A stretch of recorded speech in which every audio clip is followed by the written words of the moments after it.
Okay, well, hello everyone. I'm broadcasting from Moscow again. I've been just spent some time in St. Petersburg. What a classic, beautiful city. The weather has been really perfect, a mild autumn weather. And we are getting ready to welcome Binnie Dansby. I think we have about a minute, or we might be coming right up on time right now. So for those of you who don't know Binnie Dansby, you should. She's been around the rebirthing world since the early days and has been really devoted to the practice, to working with people and children to resolve conflicts, to release traumas, to replace suffering with ecstasy. She's about as bright and as beautiful as a woman as you will meet. And I think she's just coming in online. So I am going to, I'm going to tell her to call. And in a moment, she ought to be coming. So good, it's been a heck of a trip. I'm on my way to New York shortly. Oh, here she is. Hold on. Hello, Binnie. Hey. Hi there. Hi. We did it. Yeah. Isn't technology great? Wow.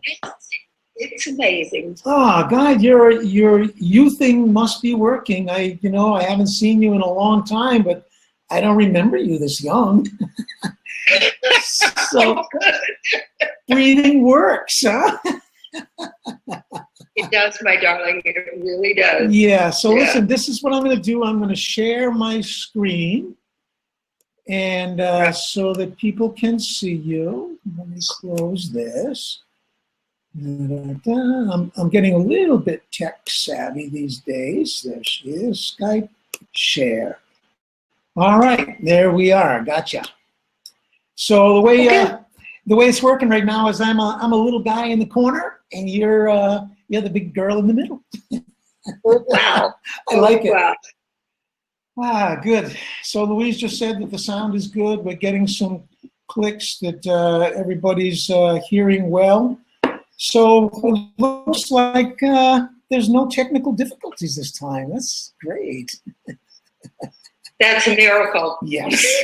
Yes. Where are you?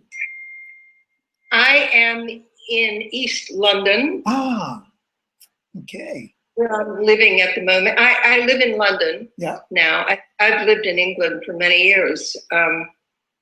Wow. 27, I think, really? Something like that. And you haven't picked up a British accent. Yeah. Well, listen, I remember my first trip. I've had trainings all over, Germany for 10 years, Denmark for 20, and so I was traveling all the time. Yep. And of course I picked up some things, but when you're talking in your native language, I get translated a lot. Yep. And so do you probably. All the time, yeah. Yeah. It really changed the way I present, even when I don't have an interpreter, I speak in small sentences and I wait for no reason. But it works me time to breathe, but it's fun when you're just rolling also. It's everyone else time too. Yeah. I think it's a great idea, actually. Hey, I was in London the first time in 1980, and I could say, wow, people there really could use rebirthing. I can remember meeting people who had been in boarding schools, and I felt so bad for them. I heard these stories of these British boarding schools. How it was like terrorizing. It was like scary. I thought, I'm so glad I wasn't born here. That's changed a lot. Yeah. Thank goodness. Yeah. Yeah. Yeah. So that's a good place to start. Let's start with childhood. And, most people take things for granted, like, kids, we grow up, we have traumas, big deal, what's the problem, But I was part of this project called What If, the movie. And the basic theme of the movie was, what if for the first few years of your life, you were given programs that limit who you are? And that for the first few years of your life, you're basically in a hypnotic trance. And everything is being downloaded directly into your subconscious. And by the time you start to think for yourself, you're really thinking with programs that other people put in you. And so there's a huge kind of a gap between who we really are and who we are kind of shaped into in the first few years. So I know you've got a lot of experience working with exactly this, early childhood and birth. So tell us what's the important stuff about gestation. Gestation. And downloads that come in during gestation. We're conscious. We're very conscious in our mothers. And I deeply believe we choose for what we need to heal and where we need to serve. So I don't blame. Blame is just really off the track. Waste of energy. Yeah. During gestation, we're picking up mother's thoughts about life, interactions with life, come in with a whole set of this is the way it is. And then when we're born, it kind of seals the deal. Mother gives birth to us in the way that she thinks about life fundamentally, which is why I have always felt so strongly about taking care of pregnant women and working with them and working with young girls because woman is the transmitter. And so consequently, we make up our minds inside the bodies of women. That's a Men radical, do and women do. that was not that long ago. That was an outrageously radical concept. But now there seems to be very little argument about it, that we are conscious in the womb. We're even, we're absorbing information. We're shaping our view of ourselves and life. And it wasn't that long ago when people said, oh, hooey, what are you talking about? So we've come a long way. It's just since the 70s when people thought, this is some weird pop psychology, new age, woo-woo stuff. But I remember that first book that enlightened a lot of people, The Secret Life of the Unborn Child. Was it Eric Verne? What was his name? That was some... No, The Secret Life of the Unborn Child is noun. Yep.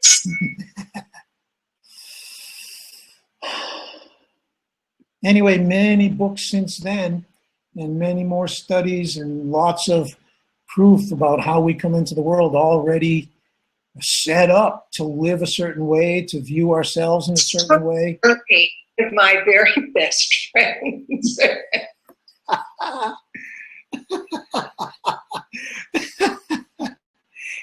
Oh dear. We won't talk. Hey, I was joking. I've known people for 20 years and I don't know their name. And I can't ask them now because they'll say, what? You've known me for 20 years? But, that's how it goes. The Secret Life of the Unborn Child came after, that was in the early 80s, actually. Okay, yeah. But the whole pre and perinatal psychology arena only came into focus in the early 80s. Mm-hmm. And we had the first pre and perinatal psychology conference in Canada. Was it 82, I think? Wow. So you know, it's a whole area that's now being really recognized, and all the brain research and everything is proving what we actually knew then. Mm-hmm. You know, I just jumped off the edge. You know, I started working with the breath. I had my first breath session with Leonard in New York in 75. So I've been doing this for a very long time. You were one of the guinea pigs. Where, you know, we didn't know what the heck was going on. We just hyperventilate and trying to untangle the knots and figure out what was happening. And the process really has evolved, hasn't it? What happened for me is that I had had an ecstatic birth. I had had a birth. I had two children. I have two sons. And I had had a birth that was absolutely horrible. And it took me a while to kind of make friends with my baby. And then the second one, I had an orgasm when he presented. So I knew that birth could be different than what everybody thought it was. Mm-hmm. And I also had the experience, and I have the experience of my relationship with those two human beings. Mm-hmm. And their growth and how their personalities have developed. Mm-hmm. So when I met Leonard in New York, just after, in the very early days, he was, I mean, it was just a group working in a hot tub in the basement in San Francisco. And he came to New York, and I knew on some level that what he was talking about. I mean, I actually went to an evening with him because of a whole other subject. I don't even remember what it was, but he did talk about this experiment they were doing. Mm-hmm. They thought that it was the hot water that was causing the experience, which was pretty outrageous. And anyway, I asked him to give me a session. So I was one of the first people to have one of these rebirthing sessions, and completely changed everything, changed my thinking completely. So I don't know. Anyway, I then remembered my whole birth thing and the work that I did in order to have that ecstatic birth. It didn't just happen to me. I really paid attention. I studied. I worked on my consciousness around it. I did basic Lamaze training with a trainer. I mean, and that was 1966. So yeah, it was a long time ago. And there was only one book written about it in English. So I taught my doctor. I had to do a whole bunch of stuff in order to shift my consciousness. I knew that I needed to do that. Now, when I met Leonard, and I started working with the breath, and I started, immediately remembering my birth, and was able to talk to my mother about it, then, ahas came about every 45 seconds. And then I got this download one day about how to take this to pregnant women. So I didn't have any brain science. I didn't have any science behind it. I just had my own experience. Mm-hmm. And so then when Patrick and Jaya Lighthouse came to me for couple work, after I had left my career in design and moved to La La Land, you know, in 1978.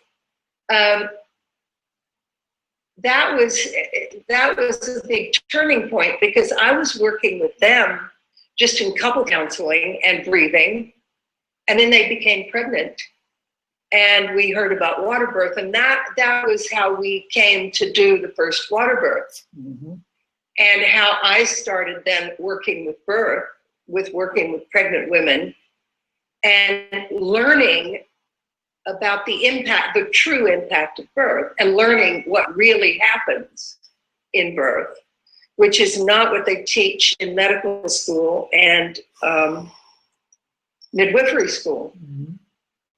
So that's my background in terms of, you know, and so I use,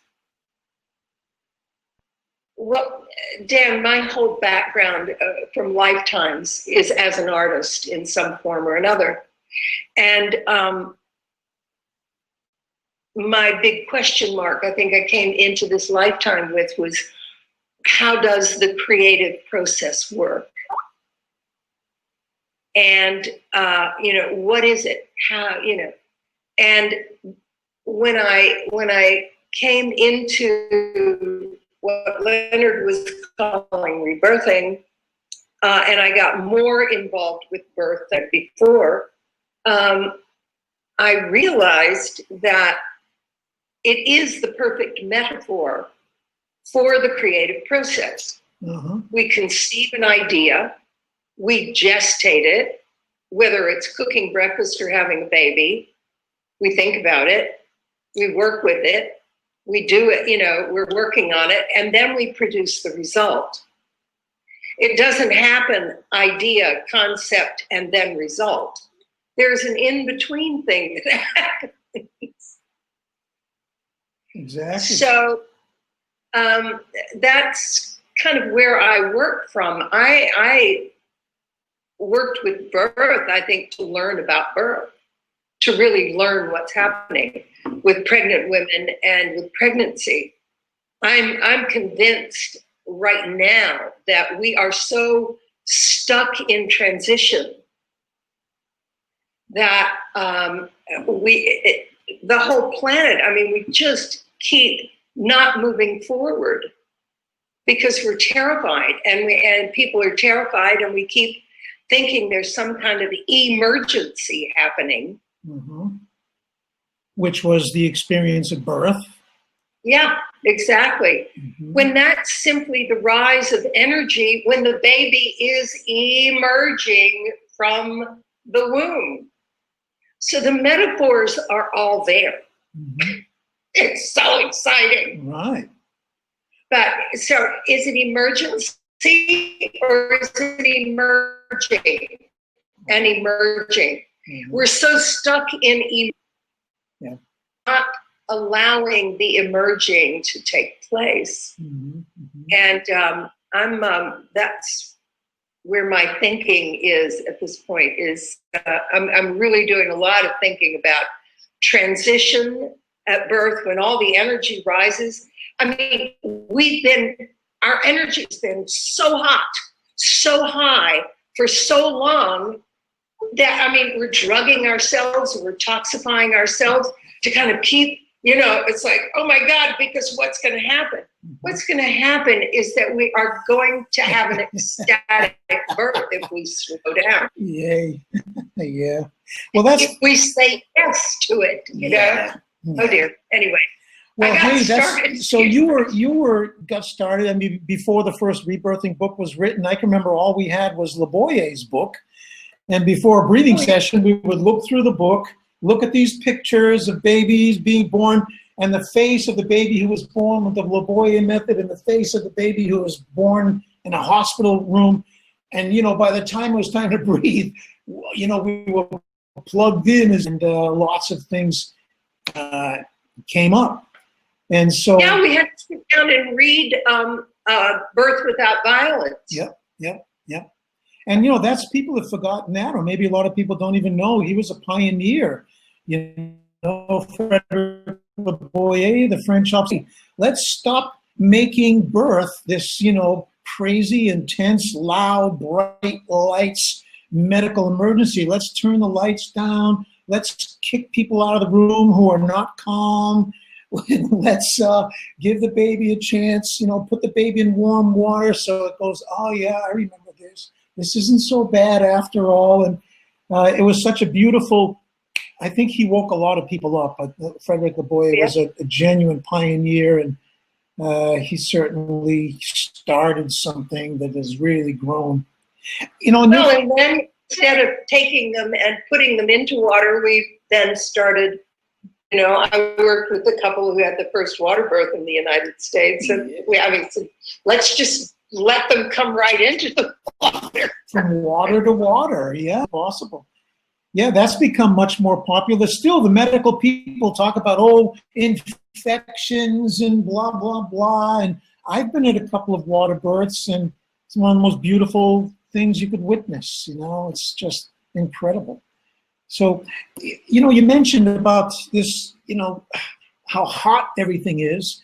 And one of the things I've been really focusing on has become a main central part of my teaching is we have to learn how to relax into intensity, because profound joy, profound peace, ecstasy is intense.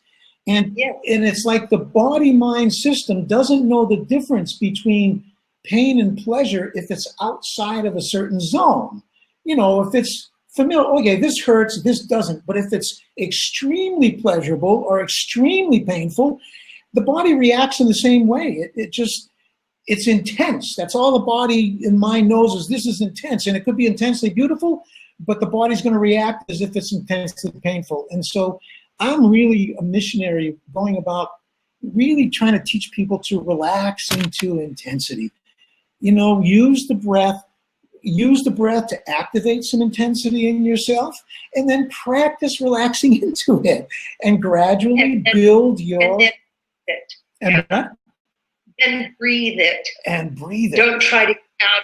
I mean, people yell and scream and jump around, and stay with it, because you crack through. You break through. Ecstasy is not without feeling. No. And true. Oh, no. Yeah. Ecstasy is a place beyond where you think they could possibly go. Yeah. And you know, it's amazing to me how terrified people are, and how we try to drug ourselves rather than actually feel how we're really feeling. Well, breathing, you know, intensifies feelings. And so if you're afraid of your feelings, breathing can turn out to be, torture. If you don't learn to relax, if you're not willing to open and let go, you can kick and shout. So the option, and I guess, you know, people somehow feel better after you do that. You know, if I yell and scream, I hate you, fuck you, and beat into a pillow, I kind of feel better afterwards. But it's almost like a drug. It's a temporary kind of high, and we're doing something to make it go away. It keeps coming back. But the first time we don't do anything to make it go away, we just feel into it. We just breathe into it. It comes up, it goes out, and it never comes back. And there's like this permanent freedom that I wish everyone in the world could taste it. So we're on the same path, love. We certainly are. And people are staying away from me by the thousands, and so it's good that there's other people out there who are also doing the work, so that you can find just the right person where you can, really use that. I love it when people, they come and you really can taste it, that they're ready. And, that's what I've been trying to look at is how do you create readiness? Because I found if people are really ready, whatever they do is going to work. That readiness. And if they're not ready, it'll just be one more thing they try, and they'll bitch that it didn't work, you know? Darling, that's not up to you or me. Yeah. That's up to them. That's their path. We need to let them know that we're here. Yeah. And I need to take 1 second and turn on the electricity Okay. to my computer.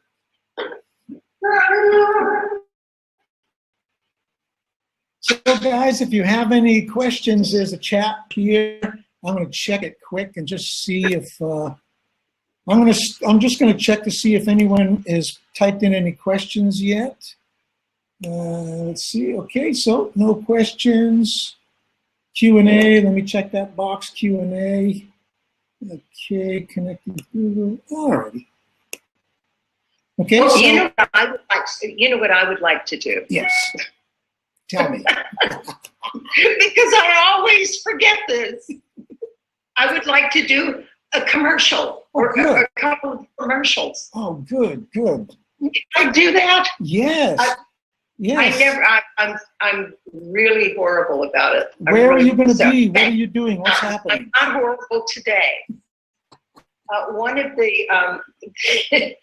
the things is that I promised Jessica Dibb that I would speak about Kripalu because the breath immersion is from Science to Samadhi. The to conference, Samadhi. Thank you very much. in Kripalu. Yep. Yeah, it's happening 18th of October to the 23rd it's upstate New York. Lenox, Massachusetts, I think. Is that what Kripalu is? Yes, I don't know where I'm yeah, flying. I think it's in Lenox. Albany. Yeah. Oh, well, it's on the border, I think, up there. But if people Google Kripalu, and also I put it in my newsletter. I put word out about it on Facebook because I'm going to be there also for a few days.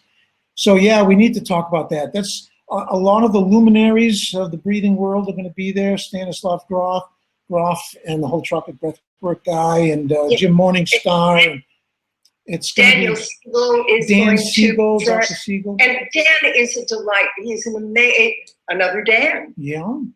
And I'm a Dansby, so here we go. Dan Siegel is an extraordinary scientist and beautiful soul. And he's going to Michael Richard Brown, right? Garber. Yeah, just there's that Tessie. She's a yogi and a PhD and has done all this amazing research. Yeah, there's going to be quite a collection of, it's an amazing of people. And you can go online. You can find out about it on Facebook. Yep. His Facebook page. So breath immersion from science to samadhi. Yeah. I was there the first year. I didn't go last year because my life was a flow, as life does sometimes. Yeah. It turned upside down, and I was exhausted by the time the conference. So I pulled out at the last minute, which I feel badly about. But I'm going to be there this year. Yeah, good. Yeah, and it's wide. Good. Yeah, people, you can get a broad view of breathwork, many styles, many schools. It's a great place to make some connections. I'm really looking forward to it. And there's something. What about the actual breathing? I mean, we tell people, breathe, and so people say, well, I already am breathing. How come nothing's happening? And so when we say, breathe, what are we talking about? So when you coach people, how are you coaching them to breathe? What kind of instructions, advice? What are you reminding them? What are the basic principles that you're giving them? When my work, source work, is the focus, and definitely the beginning focus is the healing of the first breath. because I think that's, if your first breath caused an explosion, if you were starting that first breath, it caused an explosion in the lungs for the very first time. And the blood flow completely changed in your body, and all the organs had to come online. Most people don't know that the organs of fetus's organs are not operating. They're not needed. The heart, the brain, that's about it. And because they're receiving oxygen and nutrients through the umbilical cord, and the waste goes. So it's like the waste builds up in the intestine. There's no waste. There's no need. Mm-hmm. So the body changes from an amphibious body to an air-breathing body, and it's expected to do it instantaneously. Like a million years of evolution in a flash. Yeah. Wow. And so if you're startled into taking your first breath, you created an explosion. Mm-hmm. And everything inside you changed. There was a massive shift, okay? Sometimes, I do remember how some of my early sessions felt, mm-hmm. but to expect a baby it's no wonder they scream. And then everybody claps and celebrates. Imagine how people, this is an insane world. Where am I? What's happening? Everybody's happy because I'm suffering. It's crazy. The baby misses out on the placental transfusion. And this is something people really don't talk about and don't often know about, is that if they cut the umbilical cord too soon, and mostly they cut it almost immediately, mm-hmm. right? Mm-hmm. Most of the baby's blood, a third of the baby's blood, is still in the placenta. It's not inside the baby. Mm-hmm. Mm-hmm. So there's a whole movement afoot to get them to allow the baby to have the placental transfusion before they cut the cord. Mm. Anyway, so all of these issues are really involved with the first breath, because very often, and for many of the people who are listening to this, they were startled into taking the first breath, and then the supply of oxygen and nutrients was cut off, and there was nothing for it but to follow the imperative to take another breath. But I'm not going to do another big one. Thank you very much. It hurts too much. Right. Oh no! And there's the roots. Sweep one in, There's the roots of our fear of change. The fear of relaxation, the fear of opening, the lack of, we lose our trust in the universe. So how do we heal it? How do we heal that? Breathing. Yeah. Breathing with someone who understands. Mm-hmm. Breathing with intention. Yeah, that's breathing, safety and support. Fundamental. Mm-hmm. Fundamental. Mm-hmm. And I have people breathe, initially I have people breathe through the mouth, a relaxed jaw, and open throat into the high chest. Now, with a full awareness that breath falls down into the belly. Mm-hmm. It falls on down into the body. But what happened if you encountered pain with your first breath, you shut down. Mm-hmm. And that's a closed heart. That's not, it's not, the lungs exploded, but I mean, that little heart was just, all the valves, everything, the flow of blood through the heart. Mm-hmm. So there was massive change in the heart. And it's just like, oh, I don't want to do that again. Uh-huh. Literally. Too much, too fast, right. Yeah. Well, so we see that. I like people to connect the breath into the high chest. Mm-hmm. And I keep telling them that they're safe, and know that they're safe, create a safe space for them so that they can move through that and open, because it's like a flower. You don't force a flower open, thank you very much. Yeah. It doesn't work. No. Yeah. So I'm devoted to the connected breath, mm-hmm. and in all its forms, and mm-hmm. working with yoga before I ever met Leonard. Many forms of pranayama are.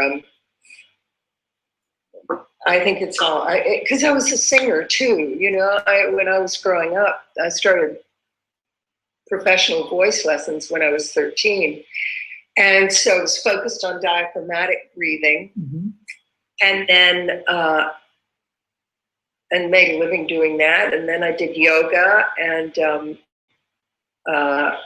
pranayama, and then I met Leonard, and I started, and I realized that my heart space was closed. Mm-hmm. It's like I was breathing. I was great diaphragmatic breathing, and I can let out I was a belter, I can sing loud.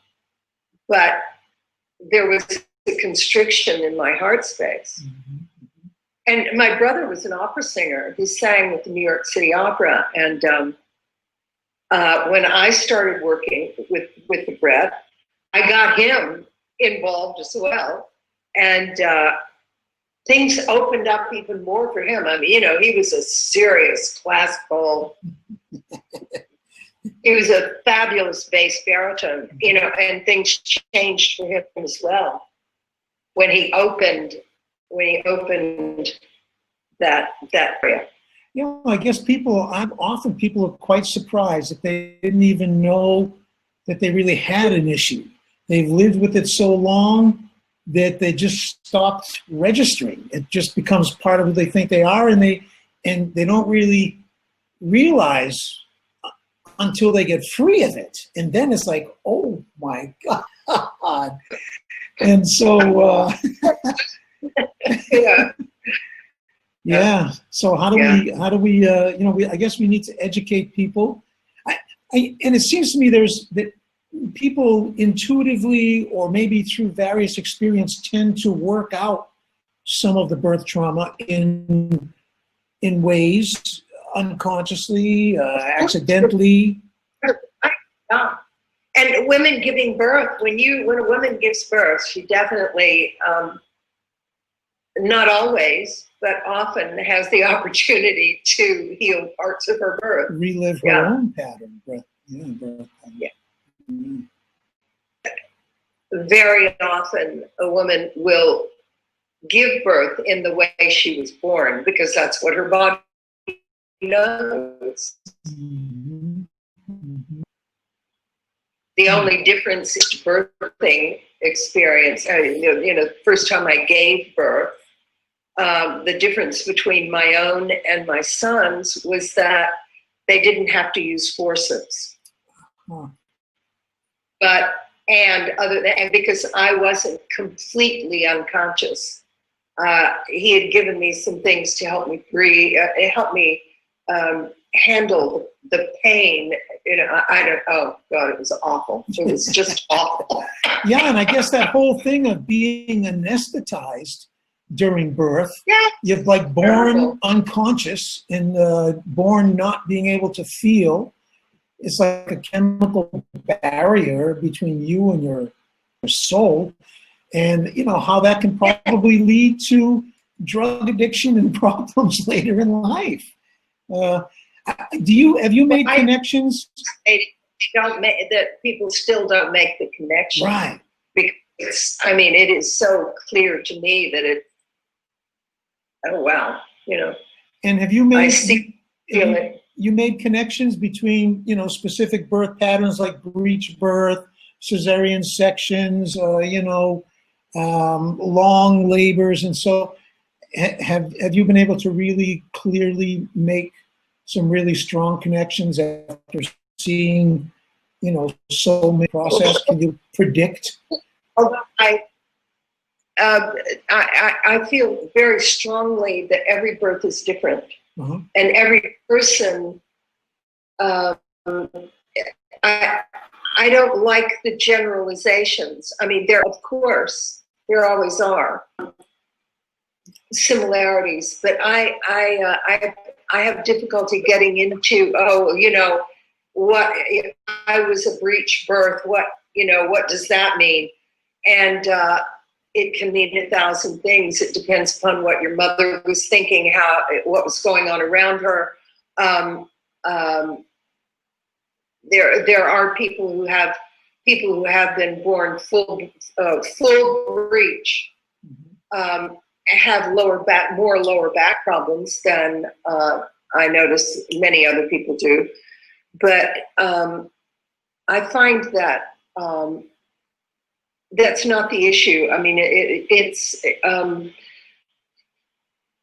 we are consciousness that's co-creating all the time.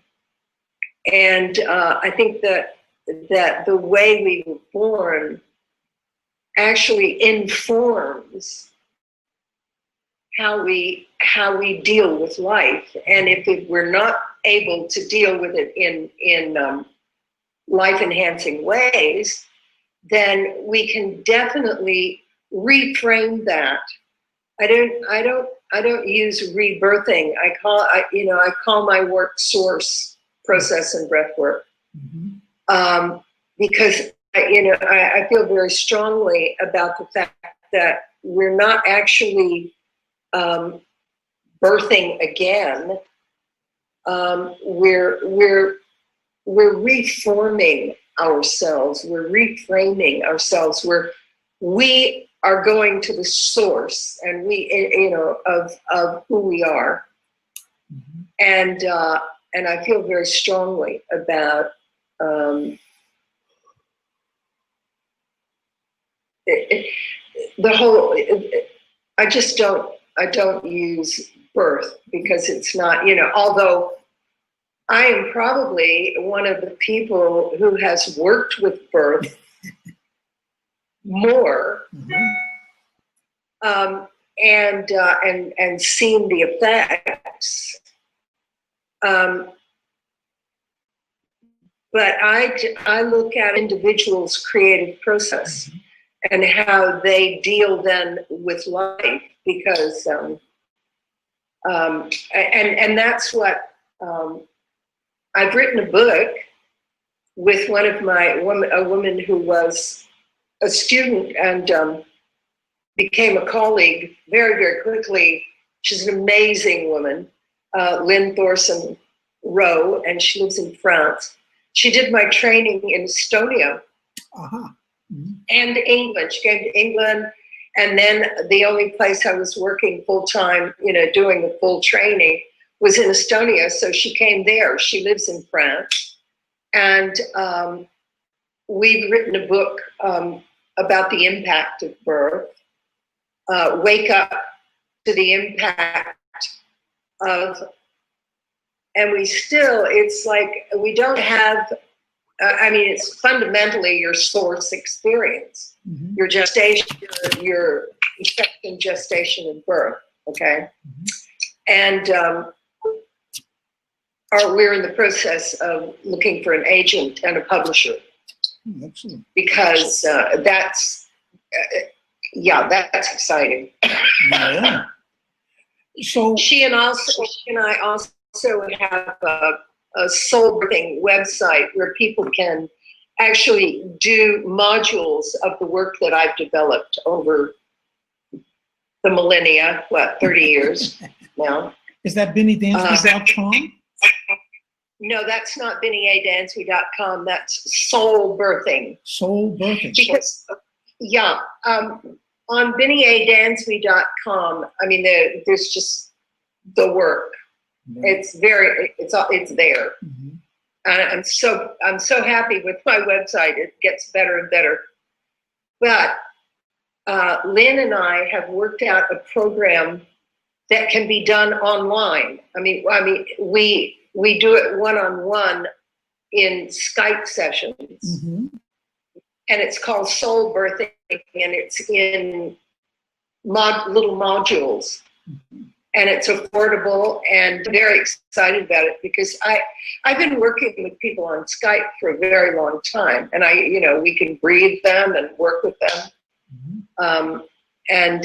So soulbirthing.com is that one. So what kind of things should people be thinking about working on? Let's say that you're a pregnant woman and you would like to have the birth be as perfect as possible, as ideal as possible. What kind of things should women be thinking about, and the fathers too?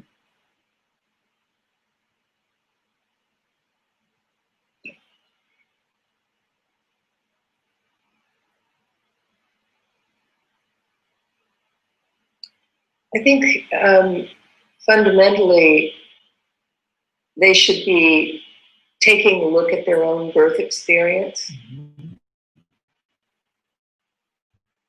Find out about it, because if you don't play it, get some help with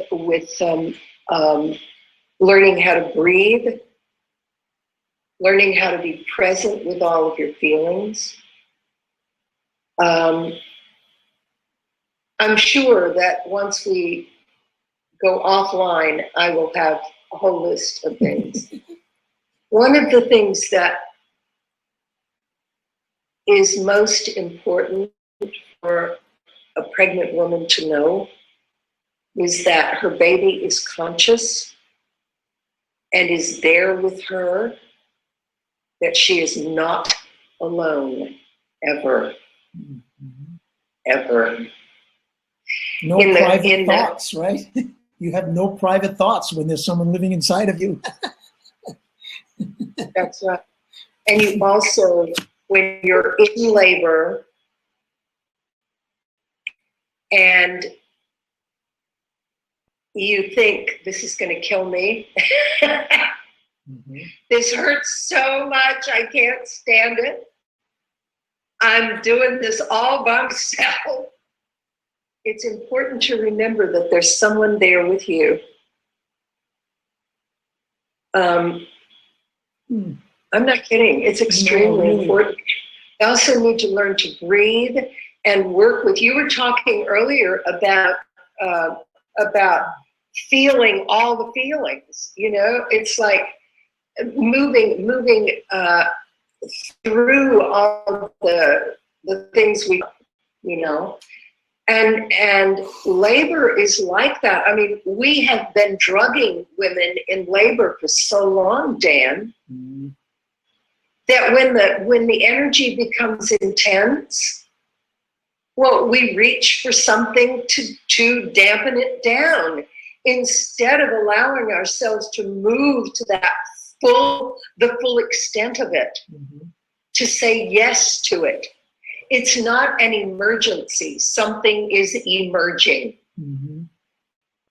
Yeah, that's I'm letting that settle in. This idea that a lot of women, it seems, during birth are literally. They're so involved in the process they forget that there's someone there going through this with them, and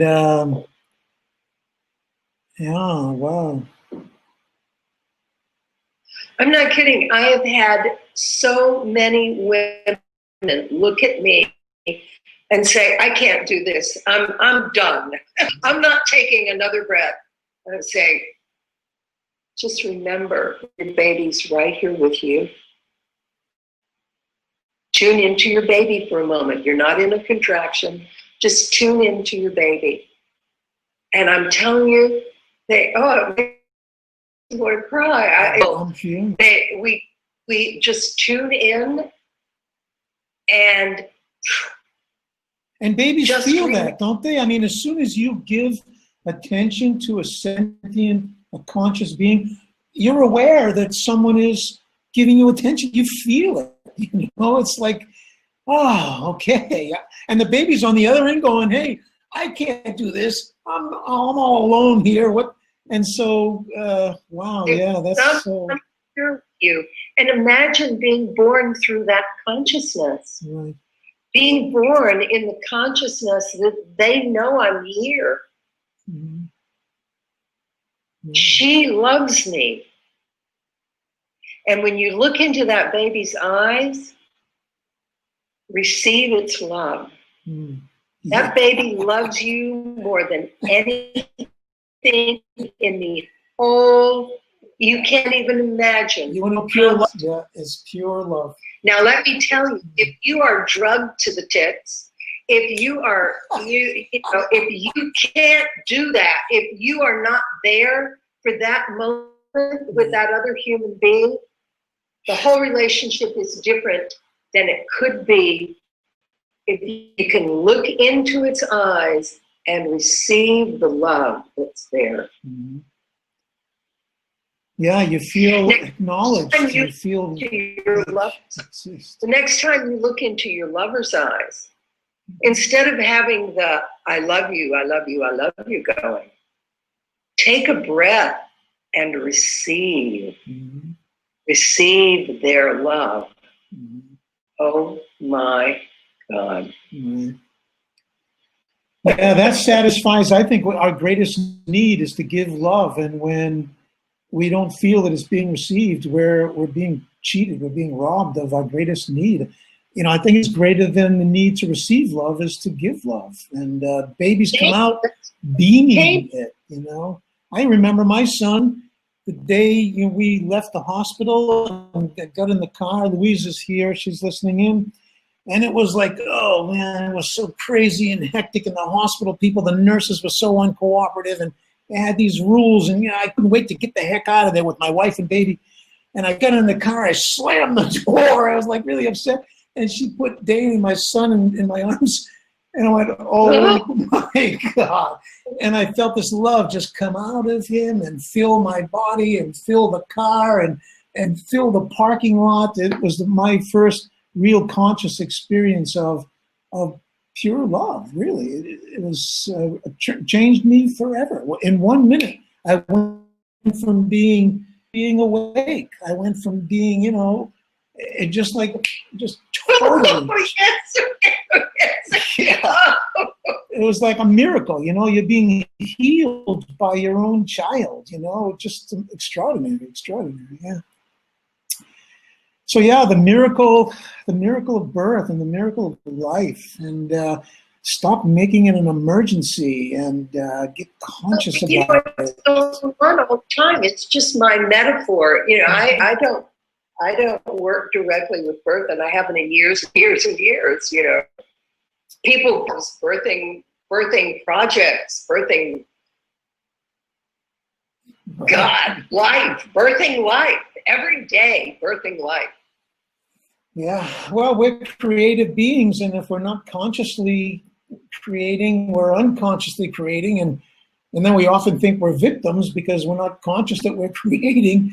So taking responsibility and taking control of that creative energy, and that's such an important lesson. It does away with the whole victim. I like how you started about that. I mean, there's no blame. Everybody is doing the best they can with what they got from where they are. And it's just, in a moment, I can just ask myself, all right, how do I want to be now? And then just be that way and don't make it a process. Well, I can't because this and I can't because that. Oh, I would make such a terrible therapist, because I just, you know, I hear people with these stories and I go, just let go, just breathe. What is with this? You know, it is really simple. And maybe that's the problem. People think, you know, all these serious problems are complicated and the solution, and we're almost afraid to believe that things can actually be quite simple and they can change in a flash. And I'm glad that I don't have the luxury of doubt anymore. And I'm sure you've seen too many, you know, miracles to not have certainty about it.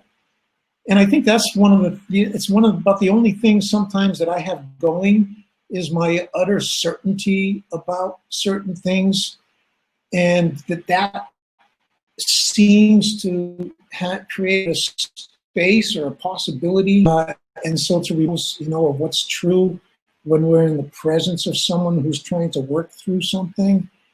You know, staying in touch and being conscious, it creates such a beautiful field of possibilities, you know. Well, I think, Dan,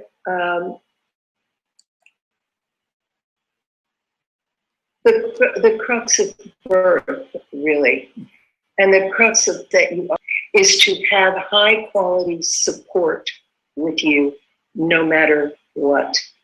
Mm-hmm. Someone who remembers who you are, that you are divine, and someone who remembers your intention. And this is, okay, you asked me about birth. A woman who wants to give birth consciously needs to be conscious, chooses to have with her when she is doing that. Mm. A woman, a human being who wants to grow personally has to be exceedingly conscious about who they ask for support in doing that. Mm-hmm. You don't go to a therapist, well, you know, if you believe life is horrible, you go to a therapist who beats you up. The thing that is so really important, I think, in a conscious birth is to have highly conscious, quality people there with you who know people, or one person who knows what you want and can support you to stay on track with that. Yay. Right, yeah. When all the energies are coming through to tell you something different. Mm-hmm. I mean, we need a whole new paradigm around birth, and I'm working on it. But it's sort of like an AA where you have somebody that, you know, you're starting to worry that you can't do it. You've got somebody you can call, who can remind you of your commitment, who can encourage you, who can be there. That in every area of life, you are not fundamental thoughts, decisions that people make in our standard births is, I'm alone and separate. There's no one here for me. Mm-hmm. And we live that. We live it. And you know it. I know it. I mean, it's one of my fundamental archetypal affirmations. I'm surrounded by love and support. You know, and I mean, get it. Just my body's safe and I'm surrounded by love and support. Everyone and everything is here to support me to expand, to support me to grow, to support me to have what I want. This is a co-creative process, life. We're not in here by ourselves, but I mean, the way we've been birthing babies for so long is that we, you know, it's like, oh God, I got to do this all by myself. I certainly decided that. Mm-hmm. And I have to remember, you know, every once in a while I have to wake up and say, wait a minute, I can't do anything by myself. Mm-hmm. And I think that's what the new paradigm is about. And I think that's where we're really headed. Yeah, we're in this together. Is co-creating. And you are someone, and I'll say it right now, I want to co-create with. Yeah, thank you. Yeah, it's the only way. It's the time. You know, the lone wolf in these silos. You know, we've gone as far as we can go. I love this expression. If you want to go fast, go alone. If you want to go far, go together. And a lot of us have gone really fast, and now we need to settle into going really far. Hey, what about early childhood? What about the formative years? What do people need to be thinking about as parents? And you know, here you are with this miracle child, and I assume I love Phil Laut used to say the only training we get for parenthood is surviving childhood. And so, you know, what are some reminders for parents with young children? Listening, listening, listening, listening. Slow down and listen. They're operating at a much different frequency than we are. I remember babies. Babies. I mean, I just have to connect my breath with babies. And when you do, when you just go into a really slow rhythm, connecting your breath with a baby, they settle with you and they almost like crawl into you. Mm-hmm. Because they're operating at a different frequency, babies and children. And if you just breathe and slow down, they want to be with you. They want to listen to you. Mm-hmm. Yeah, it's a very different rhythm. They have their own I really got that. And I mean, you did a film, or you were part of a film. I think there was a chiropractor involved, and there was a baby who was basically acting out really vividly their birth. And when you waited and took time and slowly got it, I remember it was like banging its head or doing something, and the parents were wondering what this child doing. And this chiropractor, I forget the guy's name, but he really got that. Wait, you got to slow down. This is a different rhythm, a different frequency here to connect. And I remember there was what's Mr. Rogers on television in America. Yes. Yes. He was the most patient guy with children. It was beautiful to see. And he said something really remarkable. Later in his life, he said, children are always going through something. And they no sooner go through one thing that they're already having to go through something else. And just to slow down with them and let them take as much time as they need to go through what they're going through. What a remarkable thing that opens up in children. So listening and slowing down. Wow. Yeah, we tend to down breathing. I breathe. I have wonderful grandchildren, and I don't get to be with them as often as I would like. But I've learned a lot from them. Yeah, a whole lot. I was too speedy with my own children. It's terrible. Yeah, everything's a freaking emergency. You know, when you're a young parent, you're worried about everything. Everything's got to be like, you know, Louise was like, I always thought the perfect mother. And people, you know, I said, you know, I remember my sons growing up, it was easy. There was like, I don't remember, you know, I don't know why people make having children such a problem. I don't remember anything difficult about having children. And people say, well, that's because Louise was taking care of them. But, but she didn't really have a problem either. I can remember, you know, it wasn't, why do we make it a problem? Because our birth was a problem, because we just, our first impressions in life, and then we just keep playing out. If no one actually deeply connected with you, how would you know how? Yeah. If people didn't slow down and simply be with you. I am so grateful for my nanny, this amazing Black woman who raised my brothers and me. Now, she got everything done. She was our housekeeper. But when she was with me, she was no other place. And she would do that for hours at a time with me and my brothers. And she was there. She didn't, she didn't even move. She would sit and rock and watch us play. When I ran to her, I could climb into her arms. She was right there. I can remember being just all over the place when my kids were little, you know. Yeah, what a gift.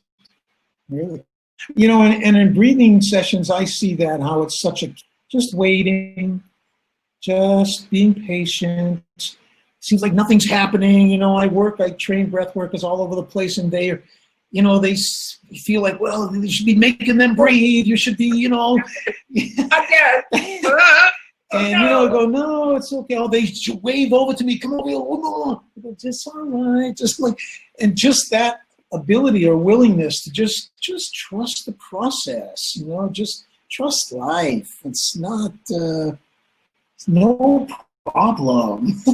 I think breathing sessions, it's their first time in their life that they actually had a chance to give themselves the time they needed, and have someone be there with them for as long as they need it. And you know, I get people in the breathing sessions like, oh, well, should I be finishing? I know you have another session. I go, oh, look, don't worry about it. You know, like, okay, you know, like, this is your time. No, I'm here. You know, they don't even, people don't grok. They just, I love that Kurt Vonnegut word, grok. You know, they just don't get it, that there's somebody actually there with them. It's like they don't feel like they have deserve that right to it or something. It's like, yeah, so important, isn't it? No one is ever born alone. So everything we birth, I'm birthing a book right now, and you know, I have a team of midwives. It's like fantastic, you know. It's all up to me, you know. I mean, everybody's willing to support and help. I wish they could write the book for me. That would be really great. But you know, it's like having that, just, you know, having someone else involved and present, you know. What is, energetically, that creates such possibilities, doesn't it? Really. Yeah, I really want to talk with you privately about the book process. Good. Yeah, thank you. I appreciate it. I would. Yeah. So let's see. It's about 10 after 8. A couple of other things. You have a list of, you know, we call them affirmations, but you know, they're statements about a feeling state that we really need to grok. You know, it's a, you know, an attitude, and they're really beautiful. You know, I printed some of them in the emails that I sent out to people, but you know, even reading them myself, you know, it's like, wow, what beautiful reminders. If we would just remember some of these ideas when we're stressed, when we're, you know, if we could just remind ourselves of some of that truths, and you put them into some really beautiful forms. I mean, do you call them affirmations? I call them the archetypal affirmations. So you mean my body is safe and I'm surrounded by love and support? Yeah. I'm the innocent child of a gentle, gentle universe. I deserve to experience all of my love and compassion. All of my love and compassion. That's really beautiful too. That's the source of love, is in you. Yeah. Is there anywhere else? You know, as one of my, you know, I was doing, you know, I've been doing rebirthing for so long, and I was in Minsk in, I think it was 19, I don't know, years ago, but many years. I had been doing rebirthing probably for 20 years. And my whole life I had this kind of feeling that there was something missing. I mean, even from the day I was born, I kind of like wait a minute, isn't there something missing here? And all through life, you know, I was looking and searching and seeking, and I didn't put it into words that there's something missing, but gradually that kind of formed that was the feeling. And we were doing a process in Minsk, and the interpreters, you know, we partner people up, and the interpreters never have a chance to do the process. They're, you know, I'm going around helping people. So while they were doing the process, I thought, okay, let's do the process together. So I started to get into this feeling again of like there's something missing, and then it hit me. It was like, oh my God, of course there's something missing. What was missing was what I needed to bring to the world. And it's bring it to the world of duh. And it was just such, you know, I can say it now, it seems like, you know, of course we have a mission, we have a purpose, and we're never really going to be satisfied unless we really feel we're fulfilling that purpose. But it took a very specific feeling that there was something missing. And when I got it, of course it's missing. It's what I'm supposed to bring. It was, you know, it's like one of those moments of enlightenment that, you know, since that time, so many things have just come together and clicked. And the early life experiences too. You know, I've been teaching it as a philosophy that, you know, we have subconscious memories from birth and, you know, subconscious memories from early infancy and so on. And it was 1997 or 98. I've been doing rebirthing for 30 years or whatever. And I was with, I don't know if you knew Frank, he did men's work. Wow, I just forgot his name. I do know who you're talking about. Frank Cardell. He did men's work. And we crossed paths at different conferences in Moscow and different places. And I was always curious about his work. And he sat in on a couple of my workshops and seminars. And we happened to be doing a conference together. I didn't have a kid, so I thought. So I did this program. He worked with men. And there were different processes he was doing. And honestly, I had worked through a lot of this stuff. It wasn't that it was my ego. It's that in rebirthing, we had really worked through this stuff. And so like nothing was really coming up for me. And it was getting towards the end of the program. And like everybody else had gone through all kind of cathartic things and amazing insights. And I'm just kind of like, nah. You know, and so nothing was happening. And so I started to feel like, well, maybe I should like make something happen, right? So we were doing this process where we had a father and son, and I was the son, and the father was leading me around by the hand, and I was blindfolded. And I like that. I like being blindfolded. I like being guided. Everybody else, it was so traumatic and everything, you know, but I like it.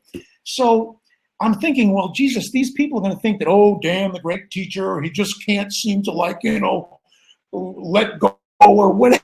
I'm running ahead. So I thought, well, shit, I'm just going to make something up. What the hell? So Frank said he was acting as my father. I was blindfolded. We didn't know who the guys were, but I'd come to find out it was him. And so he said, ask your father something. If you have a question for your father. And I'm thinking, Jesus, I asked my father everything. I never had, you know, I never felt she had like nothing to ask him. And I'm thinking, oh man, you're just resisting, Dan, you know, just like go. So I just made something up. I said, why don't you hold me? I just want you to hold me. And it opened up this amazing, I mean, I started weeping and wailing, and every cell in my body was crying out, why don't you hold me? Why don't you hold me? And afterwards, it was a rebirthing experience. I felt so clean and so light and clear. I had just released this huge thing, and I thought, damn, I'm a pretty good actor. I mean, you know, I really got so into it that I just, and then a month or two later, I go home, I'm with my mother, and I said, hey, Mom, weird thing happened. And I told her the story, and she said, oh my God, Dan, I never told you this. I never told anybody this. But your father refused to pick you up and hold you for the first 2 weeks of your life. He was angry at me, and he said that he didn't have any pleasure in conceiving me, and he was somehow punishing my mother by not picking me up. Now, how did I know that? I thought I was lying. I thought I was making something up just to go along, and I nailed something that happened in the first 2 weeks of my life. And so I became a real believer in the very thing I had been preaching. I never really had a personal experience so powerful and real. And my mother, that day was so amazing. It was just, she said, I never told my mother, I never told anybody, I never told, how did you know? I said, well, there it is. We just know it in ourselves somehow. And breathing, breathing unlocks that stuff, it seems to me. But it wasn't just breathing. It was somehow, it's what you're mentioning. There was that support. There was that other person willing to be present, and just a little trigger, something, and boom, there it was. And so I'm eternally grateful to Frank Cardell for that day in my life. So. I had early on, I had a couple of experiences like that. But I spoke to my mother about things that she had never, ever spoken to a human being about. Mm-hmm, mm-hmm. Yeah. Beautiful, isn't it? That's where... It definitely convinced me. Yep. So, I encourage people now, look, I don't even care if it's true. Just make it up, because I have personal experience that if you make something up, it ain't going to be an accident. What do you make up? So.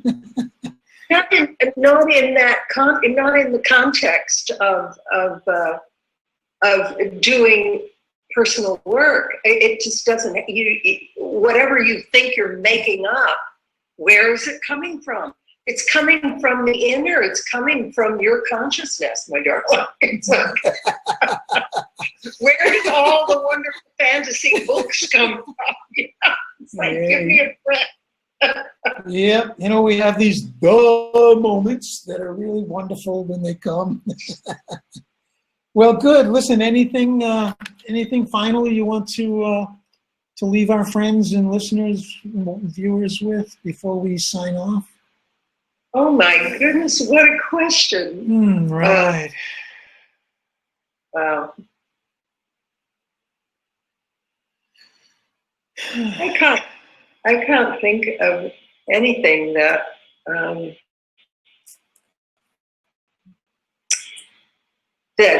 just allow the emergence. Breathe and allow. When it's feeling like an emergency, take a deep breath and allow what's real to emerge. Yeah, slow down. Because, listen. Darling, if there's a fire on in the next room, if you take a deep breath, you're more likely to know how to respond. Otherwise, you're going to run or, do something stupid. Yeah. Take the time to take a deep breath so that you can respond. Reaction and response. Think about them. And the breath helps you do that. Yay. Okay, let me check with Louise here. I'm going to just check and see if we have questions waiting, or if Louise has something.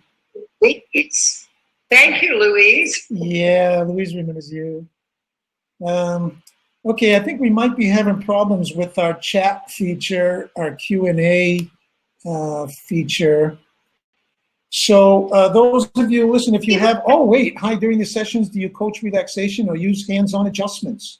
Do you just focus on safety, presence, care, and let that create relaxation, and then let the session guide itself? So do you coach, do you use hands-on adjustments when you're breathing with people? I don't do hands-on adjustments. I do touch. I do hands-on. I follow I follow the way my body, when you breathe together, breathing together, you become one. Yeah. And I follow what the body tells me to do. Yep. And so, yes, I touch. Good. And I also speak when I'm working with people, but mostly it's about safety. Your body's safe. I'm here for you. That's. And another question is, do you know anything about birth in like traditional societies? You know, I guess Aboriginal and traditional societies. Have you done studying about that? Yes, I have. Yeah. I've done exploration about that. Mm-hmm. Yes. Anything you can share about that? Well, No. What can we learn from these That's, traditional societies? It's pertinent. Well, traditional, in most traditional societies that haven't been westernized, with an support, there's support around them.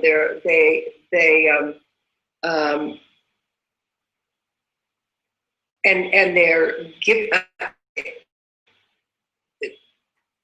from their own births. They know that they're supported, and if it hurts, I mean, if they're in pain, it's a normal and natural thing. I mean, it's like they handle sensation in the body very differently than, I mean, because what you might call pain, I might not call pain. I might just, it might just not. So we have these ideas about, I mean, getting a baby coming out of a body, it's going to cause some adjustment. What is that? So much energy moving to move that body. Now, we have become so restricted and so terrified, that we hold back. That's what causes pain. Mm-hmm. Pain is resistance. Now, if you have an indigenous culture, and I mean, they've seen their mother's birth, mm-hmm. And it was ecstatic. And I mean, I remember when we very first water birth on the West Coast, one of the women was Matt, one of the women in my conscious birthing class. And she was in a laundromat, and she was talking to a friend about this very strange and unusual thing, giving birth in water. And this man sitting there, an older man, said, women did that. And I think it was in Burma. He said, the women, when I was in the army, when I was in the Second World War, I saw a woman go down to the river and give birth and then come back up into the field. And so, everything is what we think about it, Dan, everything. That resistance is a key, isn't it, though? Respond, and we respond in the way we think about something. Mm-hmm, mm-hmm. So, yeah, people need to absorb those archetypical affirmations that you have on your website. Yeah, everyone go to it's BinnieDansby.com. Read through the work there. Read through those affirmations. Scan through the articles. There's videos there. You really give away. You give so much on that website.